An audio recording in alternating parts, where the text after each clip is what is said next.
Aviso. El siguiente material no es patrocinado por la Iglesia de Jesucristo de los Santos de los Últimos Días ni le representa de manera oficial. Para más información puede comunicarse al correo electrónico o número de teléfono en pantalla. Responder mis preguntas del Evangelio. Curso de Instituto, enero a marzo de 2023. Lección 3.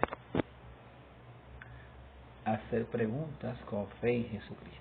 Como fuentes de consulta tendremos la biblioteca del Evangelio y la asignación anterior, que era escribir una pregunta que tengas acerca de la doctrina, las enseñanzas, las normas o la historia de la Iglesia.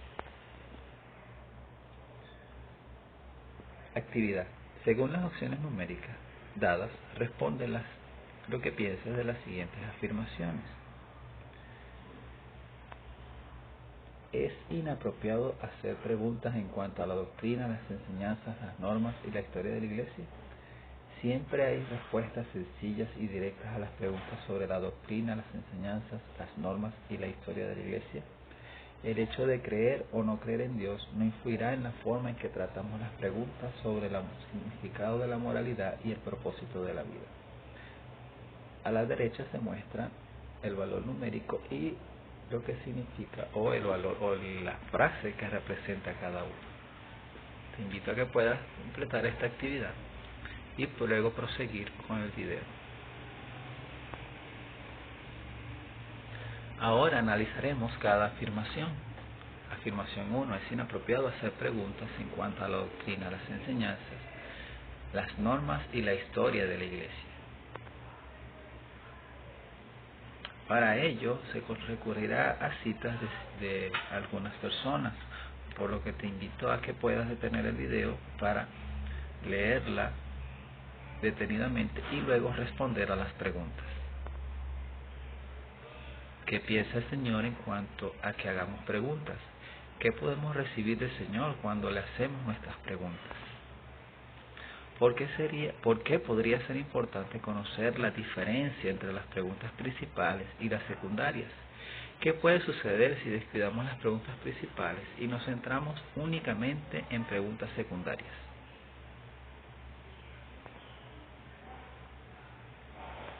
Con respecto a este mismo tema, el presidente Russell M. Nelson compartió: lleven sus preguntas al Señor y a otras fuentes fidedignas. Estudien con el deseo de creer más que con la esperanza de encontrar una falla en la trama de la vida de un profeta o una discrepancia en las Escrituras. Dejen de aumentar sus dudas repitiéndolas con otros incrédulos. Permitan que el Señor les guíe en su trayecto de descubrimiento espiritual. De acuerdo a esto, ¿cuál es la diferencia entre una pregunta que se hace con fe y otra que se hace con duda?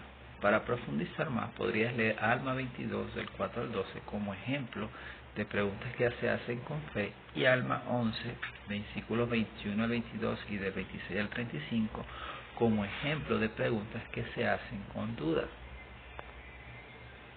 ¿De qué manera ha fomentado el aprendizaje y el crecimiento en sus vidas el llevar sus preguntas al Señor y a otras personas fieles y a fuentes que promueven la fe? Basándote en lo anterior que has aprendido durante este análisis, anota una versión revisada de la afirmación 1 y estés preparados para compartir su afirmación revisada y lo que aprendieron con la clase. Afirmación 2. Siempre hay respuestas sencillas y directas a las preguntas sobre la doctrina, las enseñanzas, las normas y la historia de la Iglesia.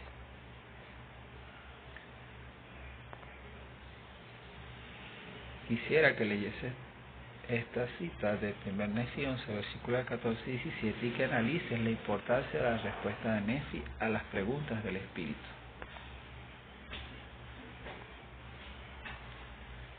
Con respecto a la ambigüedad, con respecto a las preguntas que hacemos sobre el Evangelio, el hermano Bruce C. Hafen y Marika Hafen compartieron estas palabras. Según el líder de la hermana Hafen, ¿cuáles son algunas maneras productivas de responder las preguntas difíciles del Evangelio y de la vida que resultan en ambigüedad o complejidad?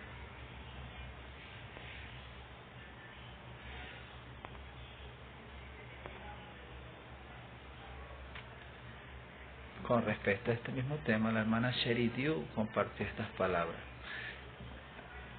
recalcando de que este tipo de situaciones son una invitación para que progreses espiritualmente. Porque es importante darse cuenta de que puede haber ambigüedad, incertidumbre y complejidad en algunas de nuestras preguntas acerca de las doctrinas, las enseñanzas, las normas y la historia de la Iglesia. Te invito a pausar el video y que puedas responder esta pregunta. Además, basándote en lo que has aprendido durante este análisis, anota una versión revisada de la afirmación 2. Esté preparado para compartir su afirmación revisada y lo que aprendieron con la clase.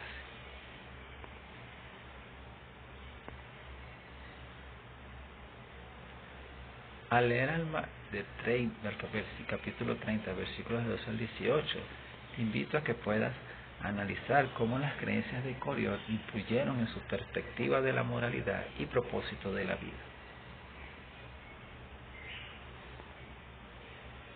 Con respecto a la afirmación 3, el hecho de creer o no creer en Dios no influye en la forma en que tratamos las preguntas sobre los significados de la moralidad y el propósito de la vida. El hermano Bruce Hafen y Mary K. Hafen también compartieron algunas palabras. Porque es importante entender que creer en Dios es una cuestión de elección.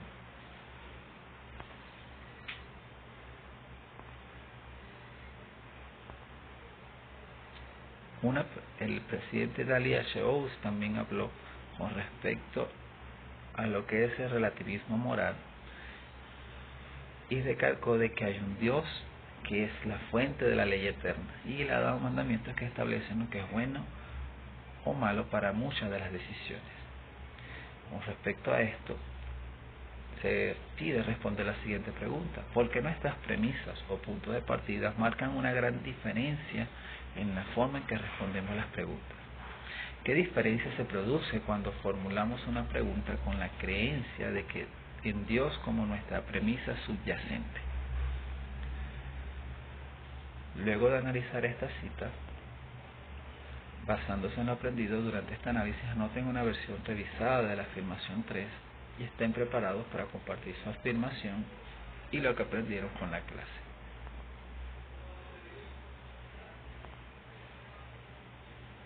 Escribe las afirmaciones revisadas luego del análisis anterior para tu registro personal. Luego responde las siguientes preguntas. ¿Cómo puede ayudarnos esta perspectiva a comprender mejor lo que significa hacer preguntas con fe? ¿En qué ocasiones, cuando han buscado una respuesta a una de sus preguntas, les ha ayudado esta perspectiva? Recuerda que tenías como asignación traer una pregunta acerca de la doctrina, las enseñanzas, las normas o la historia de la Iglesia. Tras culminar esta lección, si ha cambiado tu perspectiva o han surgido ideas con respecto a ellas, compártelas con tu maestro o compañeros de la clase. La próxima lección, presentación de las fuentes proféticas, el don divino de la gracia. Y se pide aprender acerca del don divino de la gracia en la biblioteca del Evangelio. Nota: este material no sustituye la experiencia de participar de las clases de forma presencial, sino que busca ser usada de forma complementaria y a su vez compensatoria a las ausencias justificadas previa conversación con su maestro del curso.